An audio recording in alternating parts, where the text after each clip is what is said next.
for you to hand it over. I always tell farmers, make sure that when you hand it over, it's better than when you found it. So because the population is increasing, we'll have to produce food. And it's just not about the producing, but sustaining, protecting the land, making sure that we actually talking with the land, give and I take. It's a give and take. Yes. So that then it's just not, we're not just producing, but then we protect the land, we take care of the land. And I'll tell you something, when you grow the crops, if you don't take care of the land, if you don't take care of the soil, the harvest will remind you that there's something you didn't do. This is Selam Hello, where stories of joy and justice vibrate with the rhythm of Africa and the diaspora.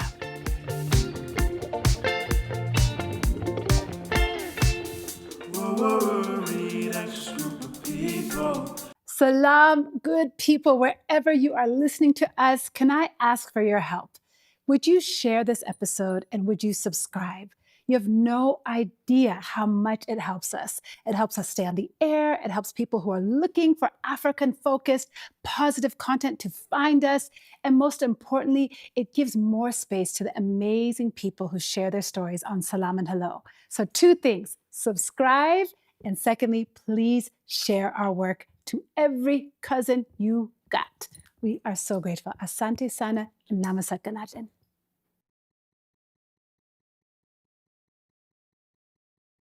Salam and hello, everyone. My name is Lilly, and so happy to have you back on the show. Hopefully you tuned in last week where we started our Living with the Land series. We are in a 3-part conversation with leading women in agriculture in Africa who are teaching us really about the research, the science, the climate information, the food system information that we need to know in order to live with the land. And Dr. Kalibata really inspired us, really moved us with all of her tremendous experience. So please check it out. If you didn't, you will enjoy it. So before I get to today's guest, I want to ask you a question. When was the last time you had a potato? For me, it was like 2 days ago. I had the new Dennis Ombachi items at Java. I had some chips. They were delicious. You know, a lot of us, we eat potatoes. It's a part of our daily diet. In Ethiopia, we have it as a part of many of our wets. Here in Kenya, I've adapted having sweet potato for breakfast at times. But maybe we take the potato for granted. Maybe we don't really appreciate what an important crop it is, not just for its nutrition, but actually because it's also one of those crops that they call climate resilient. The crop that really might save us if everything, falls apart in this world that we're living in. So today, as we continue to talk about living with the land, we are really delighted to have with us Mama Viazi, Dr. Dinah Borus, who is a potato expert. She's also a senior agricultural scientist who is based here in Nairobi, and her work has really focused on food systems, post-harvest solutions, agribusiness, and client resilience. She is a leading voice across the region, not only advocating for the potato as Mama Viazi in her many, many roles, but also helping farmers and policymakers and ordinary people like you and I understand why what we think about and what we consume really, really does matter. She has spent more than 2 decades working across Kenya, Rwanda, and across other African countries. She has previously worked for the International Potato Center and ICRAF, and now she is working as a scientist consultant with the National Potato Council of Kenya. In particular, as the World Potato Congress comes to Kenya in this October, she is serving as the International Advisor for Africa. And this Congress might not be familiar to you, but let me tell you, you're going to hear in a moment why it's so very important. And we've been doing this partnership in the series with the Australian High Commission, and Dr. Borus has some deep roots in Australia. She did her PhD at the University of Tasmania, as well as her master's at the University of Sydney. She's also an awardee of the Australian Agricultural Awards for Africa in both 2002 as well as 2012, so a double awardee. And she's also a fellow under the USDA Borlaug Fellowship Program out of Texas Tech University. Wow. She is really a delight. It is really rare that you meet somebody so passionate about their work, about science, but then also able to tell a story about why that science really matters to everyday people like you and me. So at this time, it's my pleasure to welcome Dr. Dinah Borus to Salam and Hello. Welcome, Dr. Thank you very much. Asante sana. Who gave you that nickname, Mama Viazi, for the first time? Yeah, interestingly, I actually got that name from Taita Taveta County. By then it was district. So Taita Taveta is the only county in the coastal region that produce potatoes. And they have the hill, the Taita Hills. Sure, so Taita up Hills, the yes. hill, it's where they produce potatoes. Down here, it's quite dry and probably Interesting. you need irrigation, but they do produce potatoes. So I did implement a project that was called 3G, and the 3G was 3 generation to produce seed. Okay. And so the farmers had kind of lost hope in potato because they didn't have the seed. Okay. So when I introduced the seed, and they were really excited that, oh, finally we can actually go back to potatoes. And so one day I passed and I was going to visit them to see what they have done. And when I reached there, they sang and sung and say, welcome, Mama Viazi. That was in 2009. It stuck. Here we are almost 20 years later. Well, I started off by saying we probably all take for granted the potatoes in our lives, right? We enjoy our chips, we move on. We don't think about why they got here or how they got here. And I've been really surprised to understand how climate resilient the potato is. So tell me, what made you attracted to the science of potatoes and agriculture more generally? What inspired your first interest? So I think it was the first time, and I can trace it back to when I joined the University of Nairobi, and I enrolled in Bachelor of Agriculture, Bachelor of Science in Agriculture, many years ago. Maybe you're not born. And so when we learned about agricultural technologies, I come from a dry area, and so we used to be mainly pastoralist, subsistence farming, but we could grow the maize. Yes. And so I learned that maize varieties, they have been bred for different agroecological zone. So I was really interested to see which crop can do well where I come from, so that I can introduce to my father. Yeah. So I think, but I'm still learning and I'm still excited. So yes, I know it can. And so it's exciting to know that I'm continuing and I have been able to contribute to my community, contribute to my country, contribute to the region, but also globally. Absolutely. We're going to talk about some of those contributions in a moment. But I really appreciate how you said your interest was almost based on exactly what we were saying. Like, we all eat and these things matter, and you wanted to be able to introduce something back to your own community. But that interest then really has grown. Like you said, it has scaled beyond your own community. It's gone to other places. So over the course of your career, what has surprised you the most about your research? And what were some of maybe the unexpected outcomes as you started to really invest in an agricultural career? In terms of agriculture, I think what surprised me really is looking back at how different countries are quite advanced and the other countries are behind when it comes to agricultural productivity.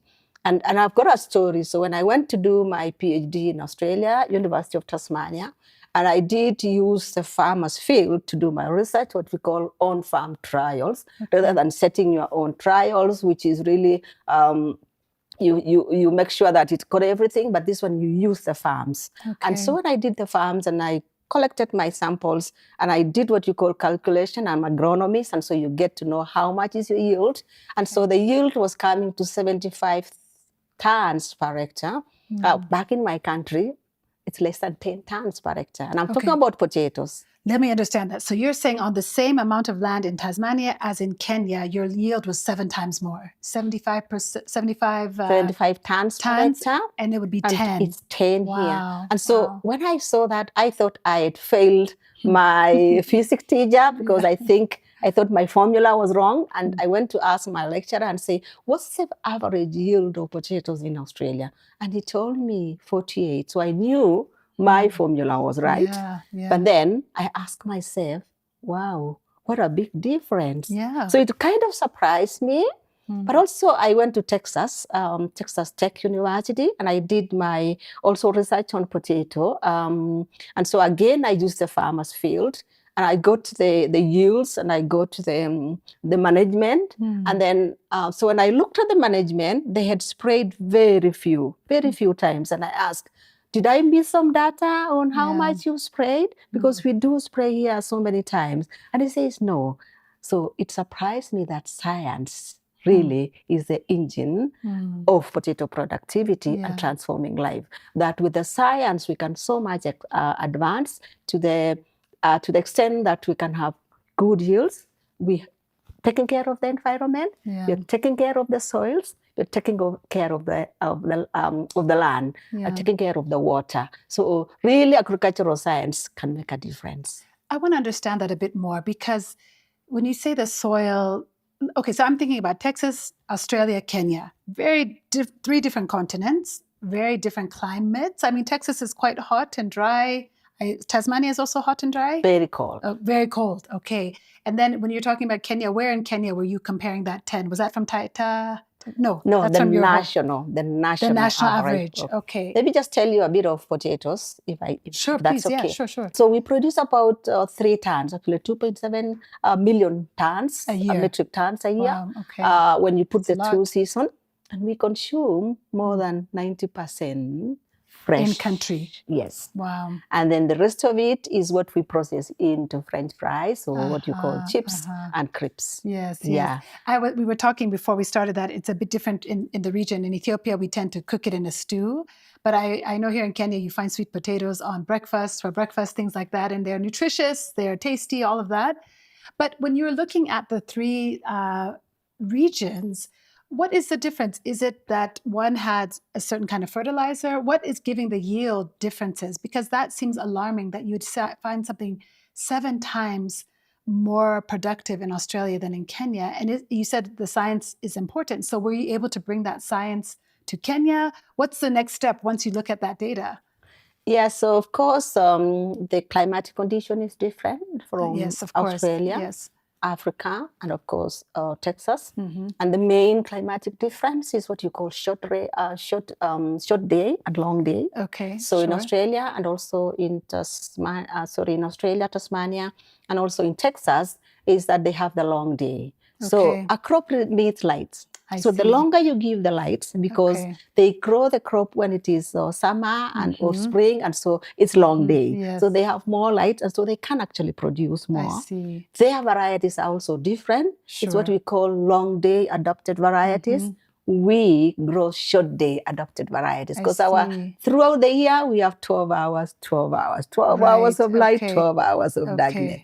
Theirs can even be much more, so they have more light. So yes, the varieties are different, but I think what contributes for them is really the genetics, is really the varieties that they have developed. It's really the what you call good agricultural practices. It's really about precision agriculture. I'm not just guessing. I'm not just saying, oh, today it's gonna rain. No, you have a strategy already in place. Precision agriculture. I don't just say, oh, I need to put fertilizer to this crop, and I just put blanket recommendation.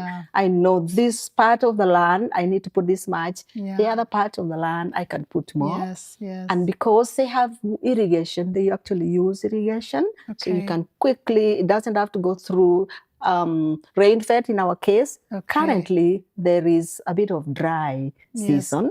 We did got the rain a bit earlier. We did get some rain even last night. A bit. That's not enough for crops. So it's really about our management and the science that has been put into it. So if we were to put ourselves into the soil with these potatoes, if we were to listen closely, what would the crops be telling us about the land? What would the crops be telling us about the climate that we need to maybe appreciate and understand a bit more? I assumed as the crops right now, and maybe they speak to each other. Maybe I don't know. I've read that book. There's a book that says that trees speak to each other. I guess they do so.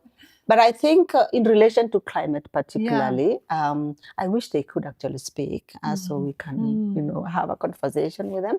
Maybe I have to confess that we have not done right for you. Yes, apologize. But but I think in relation to climate change, if the crops were to speak, I would just think they will ask you, what happened to my environment? What have you done to my environment? That the seasons no longer follow the rhythm, is no longer follow the regime. Probably the soils are not as nutrition as it used to be. But also, where are the other crops that I used to coexist? I seem to be alone here. Remember, long time you would have different crops, intercropping and all that. But now we've gone fully into a monoculture. We are using chemicals, no pesticide, nothing. So the crop is just standing alone. But I think the crop would also tell us, yes, I'm a crop I can adapt, because if you plant a crop and there's less rainfall, what it does, it's a trigger, to be able to produce just before, because it says, oh my goodness, it's gonna, I don't have any more water, I have to produce before. And so the crops can adapt. But I think they would say, yes, I can adapt, but not at the first. Not faster, this because the climate change is changing faster than I me. can adapt. And so I think the crop would ask you, do you still want me to feed the population in this kind of a climate? If they were to speak to us, I would think they would say that. Hopefully they some don't hard do. questions. Yes. Let's think about those questions, because I think maybe you can help us give some answers, give some voice to that. I said at the opening that I have heard that potatoes might be what can save us in terms of a crop. You've mentioned already that they can adapt, that they, as the climate is changing, they can adapt. But tell us why potatoes? What makes them special? Why should we appreciate them more? I appreciate that you said that people eat it 90% fresh. So I feel like you're saying, guys, eat more fresh potatoes. Don't eat so many chips. But tell us why potatoes are special and what they offer us that maybe we don't fully appreciate. So I think potatoes, let me go to my country, Kenya. So potatoes has been here since the 19th century. And in Africa, I think there are 54 countries in Africa. But do you know potatoes is grown in 40 countries in Africa alone? And I was trying to look at the FAO stat the other day, and I realized there's been like 1,000 percentage increase since it was introduced. Wow. Why? Because potato, when you look at the potato as a crop, I would call it is climate smart. One, it's because it has high productivity. So meaning that you plant one seed and you're going to get a lot of results, what do you call yield. Per unit area. Okay. So you get up to 40 tons. You remember the Australian up to 70 tons. Yes. Here in Kenya, you can get up to 25 for the progressing farmers, tons per hectare. Wow. So it's really high yield per unit area, okay. per unit water.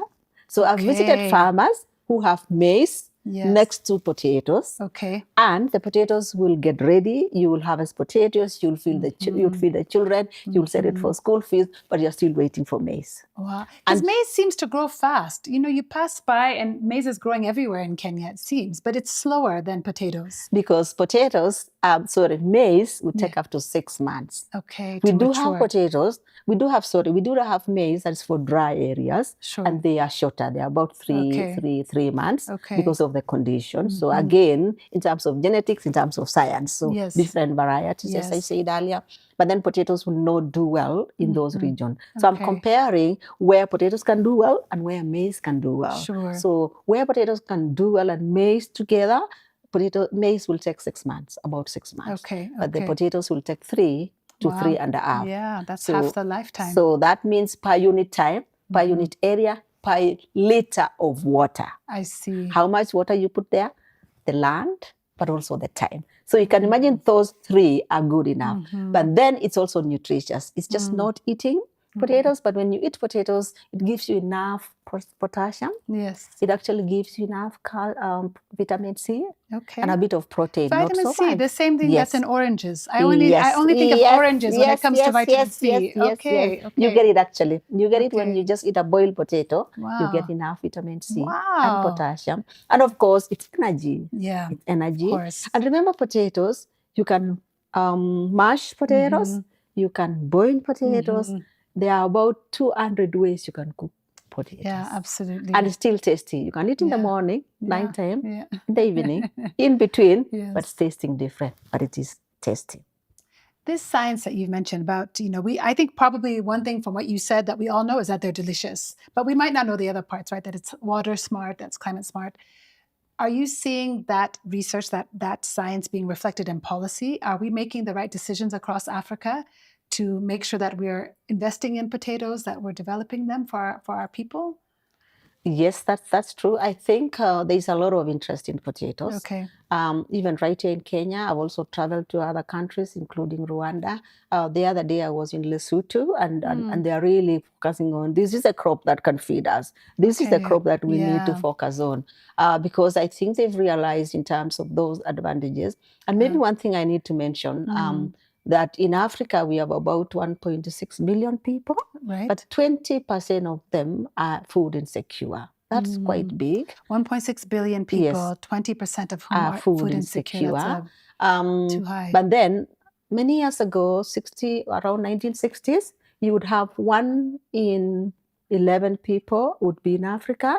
But in 2050, we'll have 1 in 4 are in Yes. Africa. Yes. And in 2050, our population in Africa will be 2.5, so from 1.6. Now we need to feed people. So we Yeah. need to look at a crop that is climate resilient. Yeah. We need to look at the crop that will, you want to save the water, so you need to look at the crop that is Yes. saving the water. Yes. You need to look at a crop that is actually more nutritious. And so Yeah. I have worked with International Potato Center, and they are currently coming up with biofortified potatoes. What we are saying is, so when you eat the potatoes, you already have, the micronutrients. Right. But also a lot of research has been done, even including climate resilient crops that can do better even in drier areas. And there are really excellent potato varieties that can do that. That's encouraging to hear, because I think in the climate crisis, we hear quite a lot about, number one, we hear a lot of it's too late. There's not much we can do. But what I'm hearing you say is that this crop that is well known, which is simple to grow, is actually a climate solution for us. It can be a way to address food insecurity. And it's not just because it's fast, but it also has the nutritious elements that are so important. But I'm struck by the idea, though, that in our cultures, let's stay here in Kenya, maize is essential. Maize is a staple food, right? How hard is it when you are a scientist like yourself to identify a crop like potato and now try and get a culture to maybe move away from maize as maybe a staple to a potato? Even though potatoes are well beloved in Kenya, I'm thinking also of Ethiopia, my home. If we were to try and convince people now to move away from teff and our injera to more potatoes because of all the things you've mentioned, that's hard to do. That's hard to do. Have you seen any ways that this is starting to work, and where countries are starting to maybe embrace the potato in particular, or other climate smart crops? So maybe slightly different from what you've said, but Okay. I think most of the population in Africa are young people. Yes, yes. And the young people really want a crop that's easy to cook. Yeah. Thank God for the young people. They want something fast, something easy, something cheap. Yes, something easy. Yes. And now you don't even have to, you can go to the supermarket and get fresh cut, frozen one, just come and put them in the oil. Yes, exactly. And just so there is changing eating habits. I think that is really what is encouraging. But also when you look at potatoes, easy to cook or faster to cook is when you think of the energy. Yes. The energy is also becoming difficult. So sometimes when you want to really cook something faster, it's just easy to get potatoes and just boiled. And again, I love maize. I love ugali.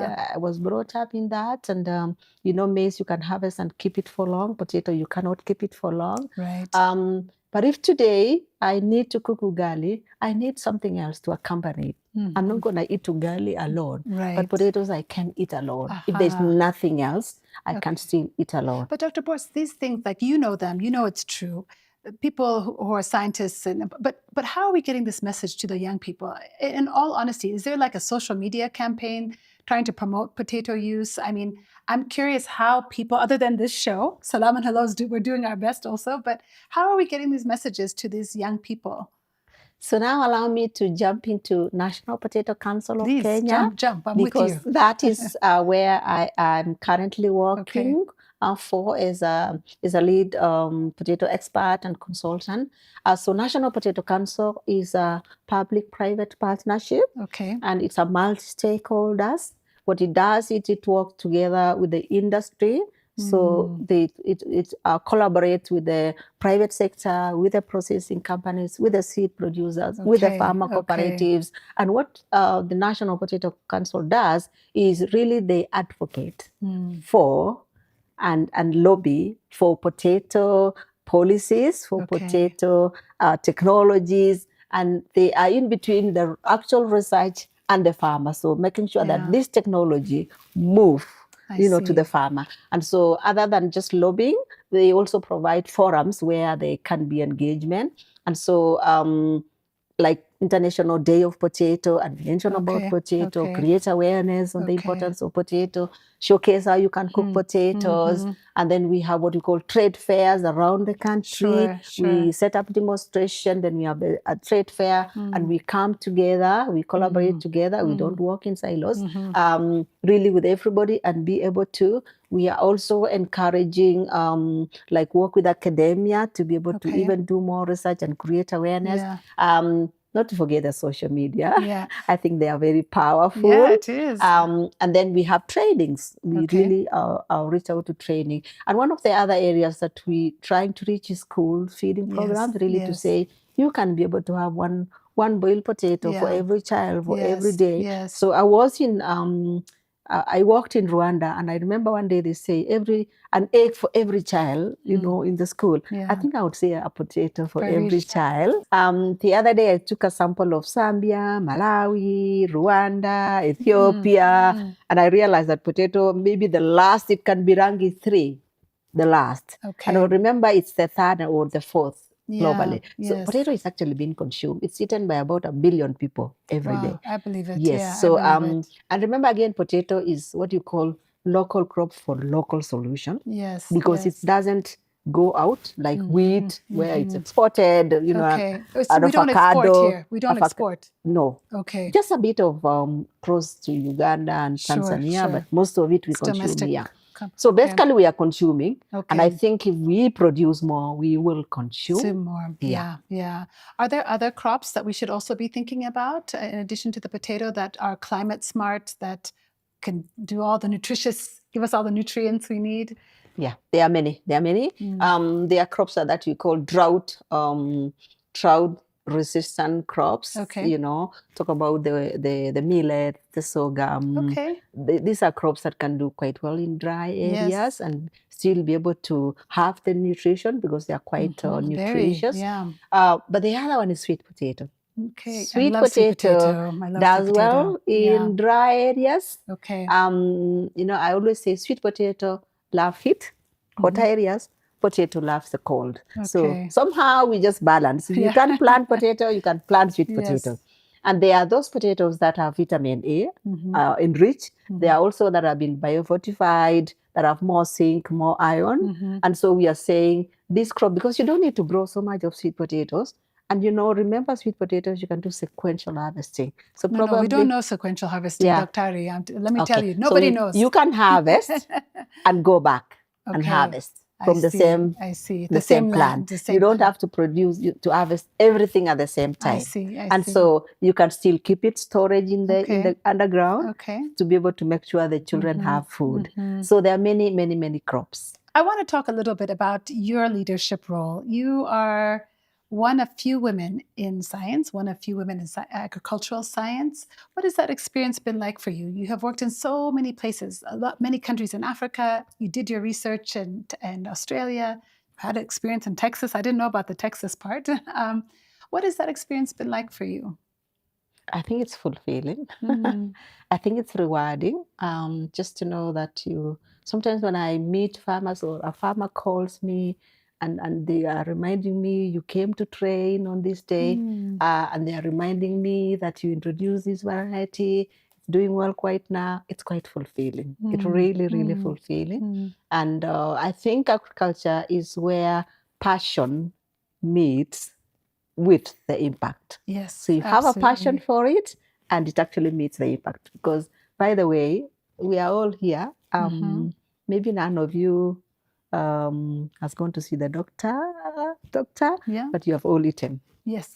8 billion people have to eat every day. Yeah. So sometimes when I go to a place and people are introducing themselves, and sometimes when people say, I'm a doctor, an engineer, and people turn and excited about it, and then you say, I'm an agriculturalist, and they think, So this is how I do. I ask them, did you eat?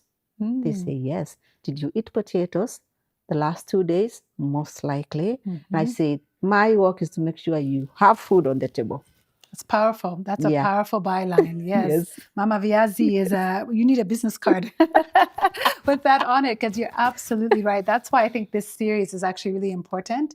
When we first started talking about it, I was like, I don't know anything about agriculture. I don't know if I can make this interesting for my audience. But the more I talk to people, it's as simple as, do you like to eat? Do you want your children to eat? Yes. Then these are actually things you need to know. So with that in mind, what are some things that the average Kenyan in Nairobi, in Taita Taveta, you come from the northern region, you were saying? Yes. Some pastors. What is something that we need to know, that we must know? And make it very simple. When we're going tomorrow to Chandarana to shop, or we're going to our local veggie market, the mama mbogas on the street, when we're doing our daily in and outs, what is something we actually need to know about the food we're consuming that maybe, we don't understand?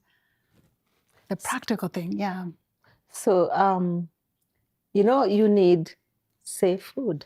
You need nutritious food. You need accessible, and you should be able to afford. Those are 4 things that I would then tell the policy and people like me, that we need to make sure food is accessible, it is safe, it is nutritious, it is affordable. Because you could have the money, but you can't access. Yeah? Yes. And then just to tell them that, I don't know if you can allow me to speak Swahili. Please. So there is something you call lisha bora, na bora lisha. So lisha bora is to make sure that you just don't eat food that belong to the same group. Okay. You remember what you call balanced diet, which we now call diversified or diet. So when you eat, please make sure it is well diversified. Yes. It reminds me, one day I left some young people in my house and I said, please cook lentil. Okay. And cook rice. Okay. And cook vegetables. The 3, that means it's diversified. Yes. And I said, but if you don't like rice, you could then cook potatoes instead of rice. And when I came there, I'd mix rice and potatoes. And I told them there's no nutrition there. Yeah. So it doesn't matter. You don't have to eat meat. You can still get the protein from the lentil. Yes. You can still get the protein from the beans. You can still get the protein from green grams. Yes. So, and it's the same. And sometimes actually the plant protein is even better. So what I can tell people, the food is next to you. It's the way you cook and the way, you select. As we kind of close up, I want to just one more time kind of revisit your role as a woman in leadership as well in science. Has that felt different as you look at your male colleagues? Do you feel like your experience has been different from theirs? Have you had unique challenges as a woman? And what would you say to other young women? The Australian High Commission here is investing in a program to encourage young women to go into science. What advice would you share with them as well? They say educate a child. You of course, it's good. But when you educate a girl, you actually educate a community. And I have worked with families on what you call agri-nutrition. And you find that in families where the lady has some education, there is a bit of particularly nutrition, that person can understand. So I think for me, I have enjoyed just being a scientist. One of the challenges that probably male will not experience is when I was going to study and I had to leave my children. The man will not feel it. The same just way, pack and leave. Yeah. But you have to think, am I really making the right decision to leave my children? And then you have to be in the lab, science. And sometimes I look at people who didn't do science, life seemed to be just flowing. Yes. But you are busy with the microscope, you're busy in the lab, you're busy analyzing, and then the result is not the right one. And then you have to redo it again. It's not easy, but I think, as I said again, it's rewarding. It's really great because then you can be able to reach out to many people with factual about nutrition, factual about science, encouraging them to embrace the science. And I think one of the things that I just want to tell farmers is please let's embrace technology. It's time. It's time. Yes. It's time we embrace the technologies. Do they have what they need to do that? Do they have, you talked about food being affordable, accessible, safe. Do farmers in Kenya have the technology to use? Is it available to them? No. Not every farmer can get the technologies.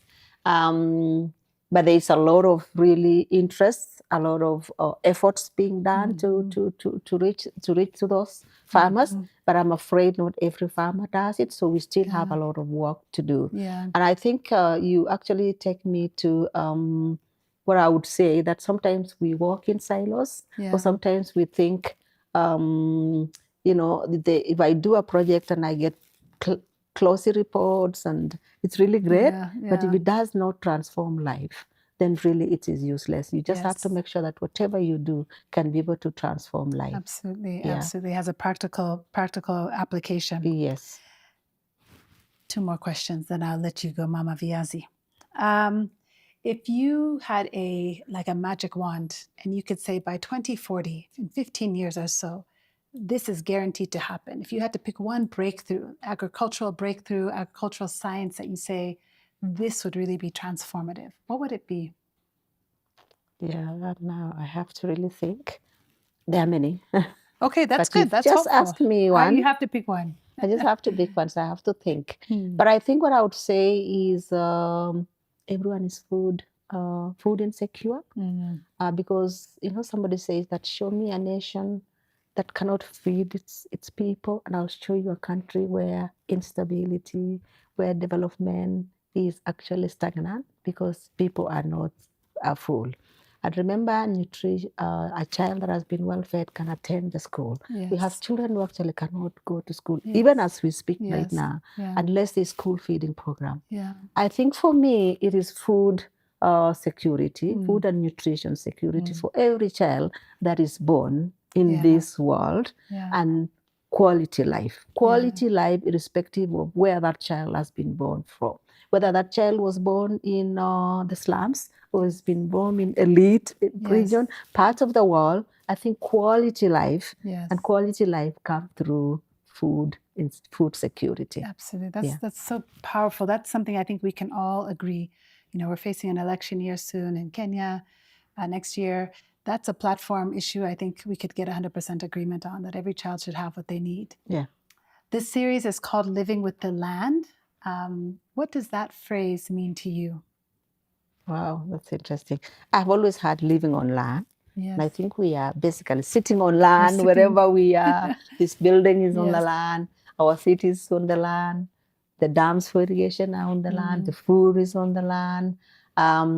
Living with the land, the way I understand the way I live with my family, the way I live with my friends, I think it's about what is there for me and what's there for you. So what can the land give me and what can I give the land? So to me, it's about partnership. It's really about partnership, that yes, the land can give me so much, but what am I returning? Am I protecting it? Am I taking care of the land? Am I making sure? Because if there is anything that, including here in Kenya, we fight for, is the land that our fathers or forefathers handed over, and then we also are going to hand over. You may not hand over your child, probably the building today or nice, but the land is so important. Now, for you to hand it over, I always tell farmers, make sure that when you hand it over, it's better than when you found it. So, because the population is increasing, we'll have to produce food, and it's just not about the producing, but sustaining, protecting the land, making sure that we actually talking with the land, give and I take. It's a give and take. So that then it's just not, we're not just producing, but then we protect the land, we take care of the land. And I'll tell you something, when you grow the crops, if you don't take care of the land, if you don't take care of the soil, the harvest will remind you that there's something you didn't do. Well, the harvest, you might just continue, but if you don't, and that land, if you don't take care, then you find you're losing the water. Sometimes I feel so pain when I'm in the plain and I look down in Africa and I can see the rivers are brown, meaning all our soil is going into the sea. And I don't think the sea requires our soil. I think they just need the water. So if we then take care of, if we are living with it, then I'm careful. I don't have to cut a tree. I have to make sure the forest cover. I have to make sure that there's no soil erosion. So living is just ensuring that are partnering. That's the way I understand. That's so beautiful. You could not have said it better. I could not have said it better. Thank you for bringing it making it so real and making it so human for all of us to just think about we're in relationship with the land, we're in relationship with each other, and also this place we call home. Yeah. Thank you, Dr. Dinah Borus. This has been such an enlightening conversation. Your wisdom, your experience, your insights, even the way you've told the story of the potato, I will not forget it. So thank you so much for being with us today. I thought I could talk about World Potato Congress.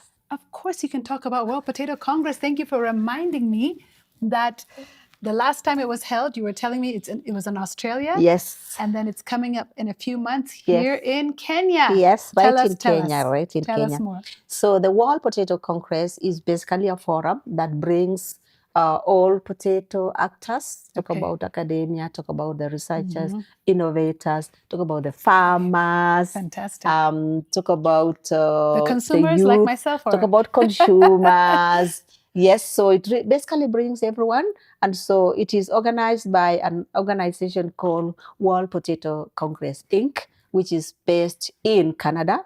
They Okay. started in 1993. Wow. The first World Potato Congress was held in Prince Edward. That's in Canada. And then that Congress has moved around the world 12 times. Wow. It came to South Africa. It went to China. It went to Europe. It went to Australia. Yes. And finally, it's arriving in Kenya. Fantastic. So we are holding the 13th World Potato Congress in Kenya. We expect about 1,000 delegates, international Amazing. delegates, and probably 1,500 Kenyans to attend. So we expect from about 60 countries. And Amazing. The other day we had the abstracts, and we had the abstract from 40 countries. So already we are getting close to the 60. Yeah. It will be held in Sawela Lodges, which is in Naivasha. Okay. I think Naivasha is an amazing city. Yes. That's in Nakuru County. Nakuru County is the leading potato producing. It's a fitting host. Yes, so it's actually really great that they are hosting.